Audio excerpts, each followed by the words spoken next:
So my new hobby is taking videos of the walks that I go on. Some people's hobbies are airplanes. Some people's hobbies are boats. My hobby is pretty cheap with taking pictures of stuff. So I thought maybe there might be somebody out there who might be interested in how to do this if you wanted to do it yourself. First off, I have two cameras. I'm no expert. I'd like to start that off. And if anybody here knows a better way, be sure to share. So I have two cameras. I have a GoPro, which is a just Hero 4 Silver, and I have an iPhone. So if I take selfies, I use the GoPro.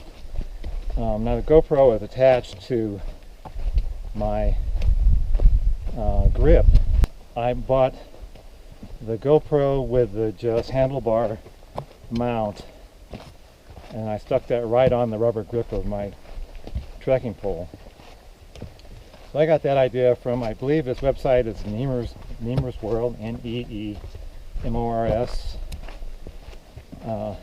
Very good idea.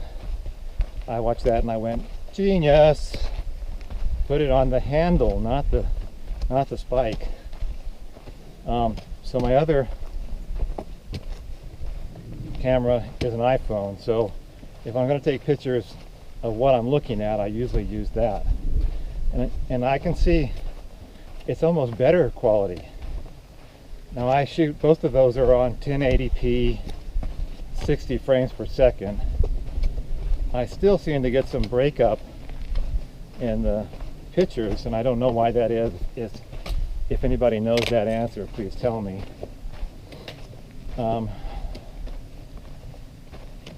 Because I do shoot some length, it's pretty tough to go with 4K. My God, you would use up terabytes. So if I want to shoot something forward, I always keep my phone in my pocket, and then I'll just kind of put it on just video and just walk with it. Now I use both hands usually, but I just try to keep it as still as I can in that mode. So I'll take a picture of the GoPro and the way that looks right here. So there you can kind of see it attached to the pole. That's got just a GoPro mount to it.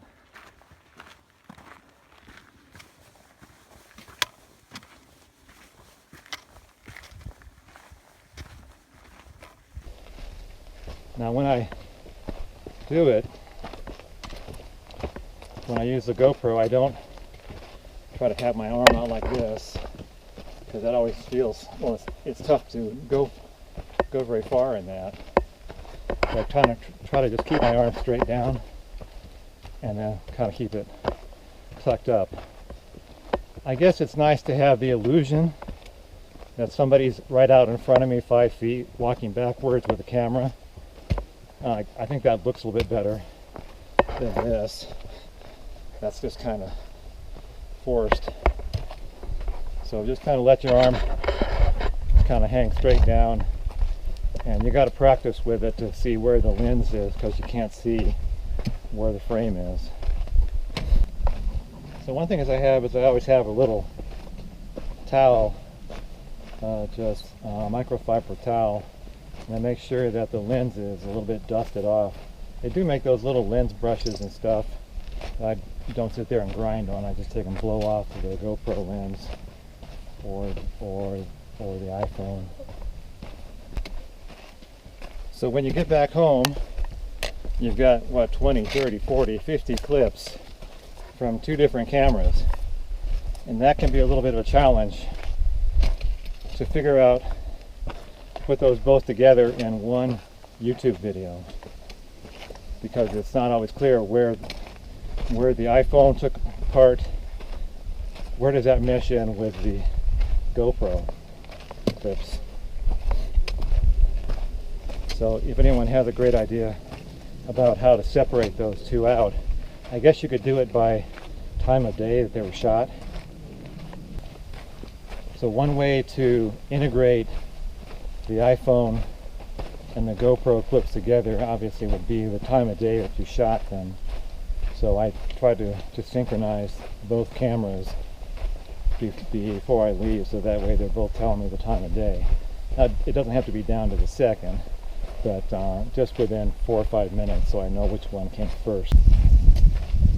So when I get home and I have Final Cut Pro, and I just download all that into Final Cut Pro, which is a whole college course in itself.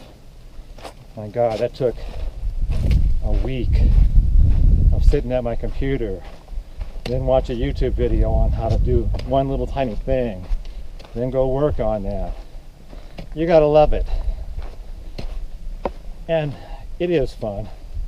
I like to watch it. My biggest audience is my camera shy wife back there. She could watch them 20 times. So as long as one person likes them, that's worth the work.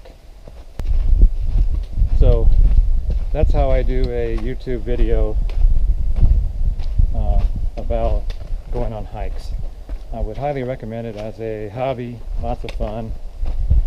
It's a great way to just categorize places you've been. And you can also use it on going to Mexico or Europe and do the same, apply the same stuff. So if you have any suggestions on different ways that you do videos or new ideas, please leave them below. And thanks for watching. Bye-bye.